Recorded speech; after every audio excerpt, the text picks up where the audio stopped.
Student, आज हम class fourth में हिंदी पढ़ने वाले हैं। ठीक है, क्या पढ़ने वाले हैं? क्लास फोर्थ में हिंदी।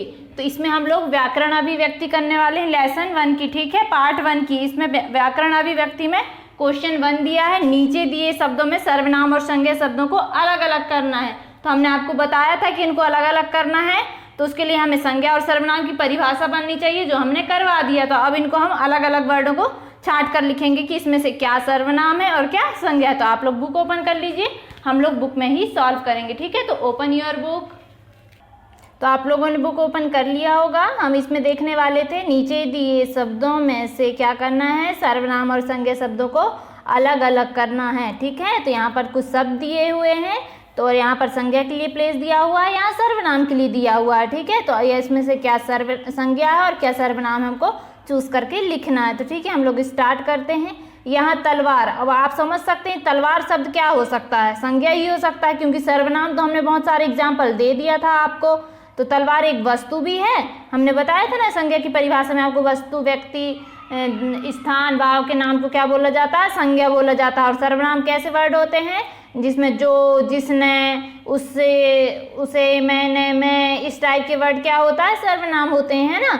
तो संज्ञा सब देख के ही आपको समझ में आ जाएगा कि क्या ये सर्वनाम तो हो नहीं सकता। अगर एक भी पता चल गया कि ये सर्वनाम नहीं हो सकता, मतलब संज्ञा ही होगा, क्योंकि इसमें दो ही ऑप्शन है हमारे पास, या तो इनमें शब्दों में से या तो सर्वनाम होंगे या तो संज्ञा होंगे। अगर आपको मान लो कि बात एक चीज नहीं भी बन रही है, अगर इसमें से समझ में आ रहा है कि आप क्या पता ये क्या है, तो संज्ञा और सर्वनाम बस ऑप्शन है। तो अगर आपको समझ में आ गया कि ये संज्ञा है, तो ऑटोमेटिक समझ में जाएगी कि मतलब संज्ञा है, मतलब सर्वनाम नहीं होगा, है ना। तो ये क्या है, संज्ञा है तलवार। तो आप लोग नोट कर सकते हैं, क्योंकि ये वस्तु है एक। ठीक है, क्या है, वस्तु है। ओके, तो यहाँ लिखें आप लोग तलवार। ठीक है, ये हमने लिख लिया। जो क्या हो सकता है, अब किसी के व्यक्ति का नाम तो हो नहीं सकता, ये वस्तु भी नहीं है, ये तो है ना। और सर्वनाम में ये आ सकता है, तो क्या हो सकता है, जो सर्वनाम। ठीक है, तो सर्वनाम के प्लेस में लिख लें आप लोग ये। जिसने क्या हो सकता है, ये सर्वनाम ही हो सकता है। आप समझ ही सकते हैं, वर्ड देख के यही समझ सकता है कोई भी कि क्या सर्वनाम है और क्या संज्ञा है। ठीक है, तो जिसने, इसको भी नोट कर लीजिए। फूल, अब फूल क्या है, क्या हो सकता है, फूल बताएं आप, संज्ञा ही हो सकता है। अब ऐसे वर्ड तो सर्वनाम में नहीं आएंगे, तो क्या है, ये संज्ञा है फूल। ठीक है, ये लिख लीजिए आप लोग भी। उसी क्या हो सकता है, सर्वनाम है, ये आप नोट कर सकते हैं, उसी। ये फूल उसी हो गया। आज़ादी क्या हो सकता है, संज्ञा हो सकती है, क्योंकि ऐसे वर्ड सर्वनाम में नहीं आएंगे। ठीक है, आज़ादी का भाव हो सकता है ये, आज़ादी। परजन मतलब पराय होता है, तो ये किस में आएगा, समझ में आ ही रहा होगा सब देख के ही आप लोगों को कि क्या ये संज्ञा है या सर्वनाम, है ना। परजन मतलब होता है पराय, पराय के लिए क्या होती है, भावनाएं। संज्ञा क्या हो सकता है, ये परजन, ये संज्ञा है परजन सब। ठीक है, उपहार क्या है, एक वस्तु है। ठीक है, हम लोग भेंट देते हैं ना, उपहार मतलब भेंट होता है, तो क्या है, ये वस्तु है। तो ये मतलब वस्तु के नाम को क्या बोला जाता है, संज्ञा। तो ये वस्तु है, तो क्या उपहार किस में आ जाएगा, संज्ञा में। ठीक है, अब यहाँ वीर, अब आपको क्या समझ में आ रहा है, वीर क्या हो सकता है, संज्ञा हो सकता है कि सर्वनाम हो सकता है।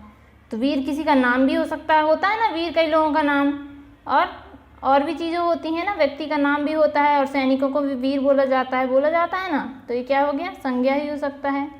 तो आप यहाँ पर वीर लिख सकते हैं, नो प्रॉब्लम। यहाँ देखते हैं तुम, आप, हमारा, ये तीनों तो सर्वनाम ही हैं।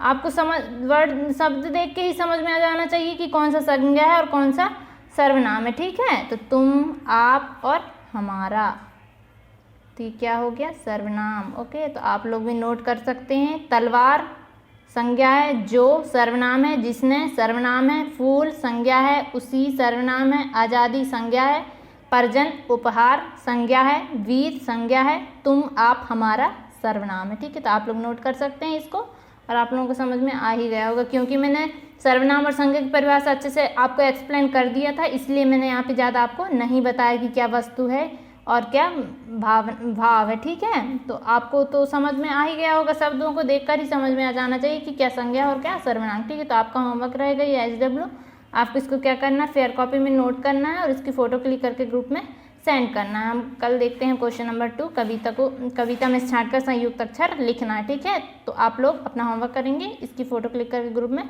सेंड कर लेंगे। पहले बुक में भी फिल कर लेंगे, उसके बाद फिर फेयर कॉपी में नोट करेंगे। Okay, thank you, bye.